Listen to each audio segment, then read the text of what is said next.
Good evening, my name is Katarzyna Nowicka and welcome to Poland Daily News.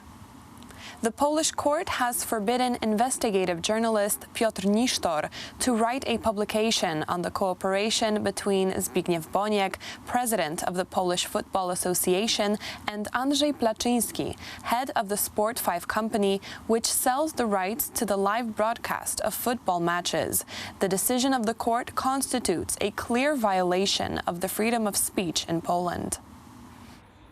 On August 27th, the District Court in Warsaw made a decision to forbid investigative journalist Piotr Nisztor, who writes articles for, among others, Gazeta Polska, to publish an article about the president of the Polish Football Association, Zbigniew Boniek. The court also ordered Nisztor to delete all the press material and video footage. Violating the court order will result in a fine in the amount of 5,000 zloty. In a statement published today, the journalist said that the decision of the court violates the freedom of speech. This is an attempt to attack the rights and obligations of journalists, similar to the one that happened in the editorial office of the Wprost Weekly in June 2014. 6 years ago, the Internal Security Agency officers, together with the prosecutor's office, wanted to stop the publication of the so-called tape scandal. Now, the court forbade me to fulfill my constitutional obligation, and that is to inform the society about the functioning of the greatest sports association and the activities of its president. On August 31st, the law firm representing Zbigniew Boniek sent an email to Piotr Nisztor in which they demanded him to comply with the decision of the court. We will still be writing about Boniek. We won't let it break us. This is an attempt to threaten journalists. It is not only about the article by Piotr Nisztor. According to Jolanta Hajdasz, head of the Polish Press Freedom Monitoring Center, the decision of the court is preventive censorship. Hajdasz also said that the Polish Press Freedom Monitoring Center is against the court's decision and supports the author of the publication, as well as the entire crew of Gazeta Polska. The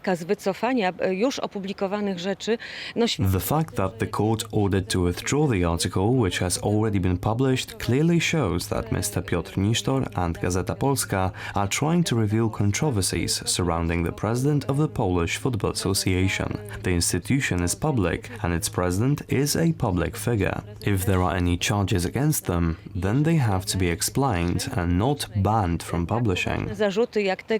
Piotr Nisztor has announced that he will appeal against the decision of the court. However, he will comply with it for now. 75 years ago, the Freedom and Independence Association was established. Based on both members and structures of the Home Army, the association was the largest organization of the anti-communist underground fighting against the Sovietization of Poland after World War II. A solemn mass was held today in the Polish Army Field Cathedral to commemorate the fallen and murdered, the dead and the living. The Eucharist was presided over by the military ordinariate Józef Guzdek. After the dissolution of the Home Army, there was a need to create a new organization to fight against the Sovietization of the country. The homily was delivered by Father Janusz Bąk, in which he recalled the strong faith and patriotism of the last unbroken commander of the association, Lieutenant Colonel Łukasz Ciepliński, codename Plow. Before his sentence was carried out, he managed to write, "I am completely calm. These are the last words to my colleagues. I am glad that I am to be murdered as a Catholic for my faith, as a Pole for my homeland, and as a man for truth and justice. I believe now, more than ever, that Christ will prevail."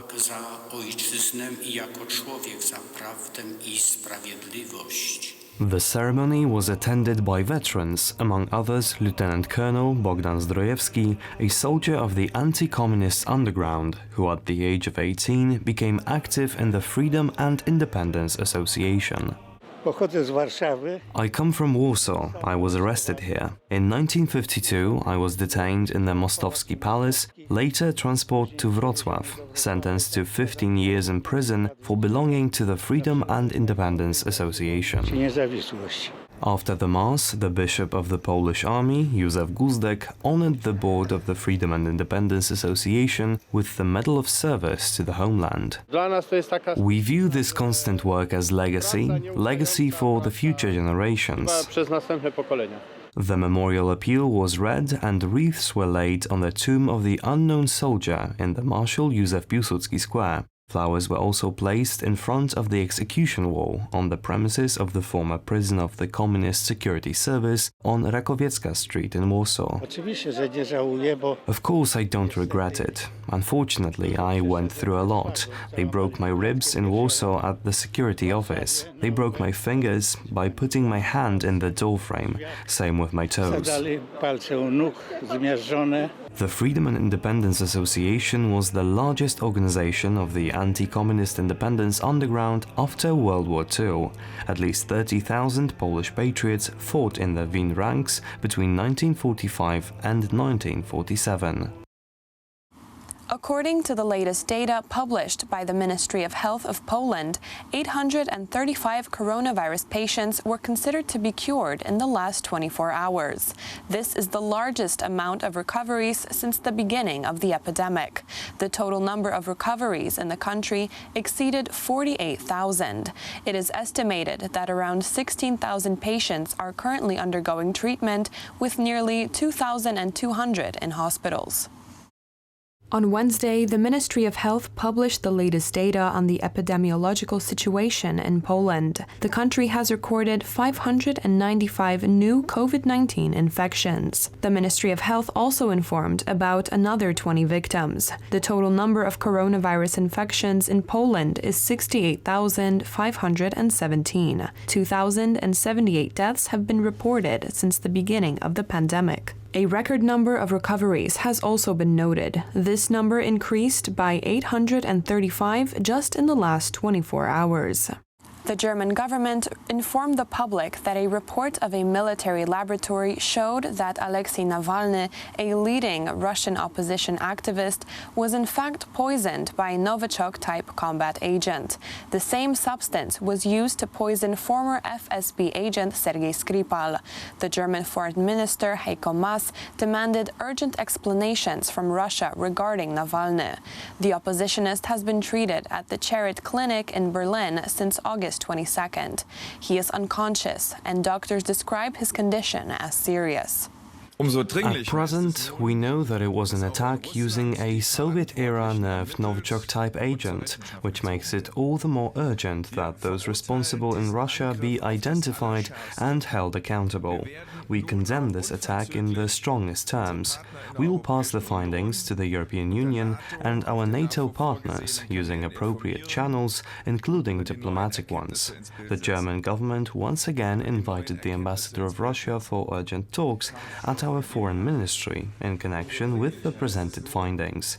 We informed him, once again, that the German government demands a full and transparent investigation in order to prove the poisoning of Alexei Navalny. Darüber werden wir auch im Lichte dessen entscheiden.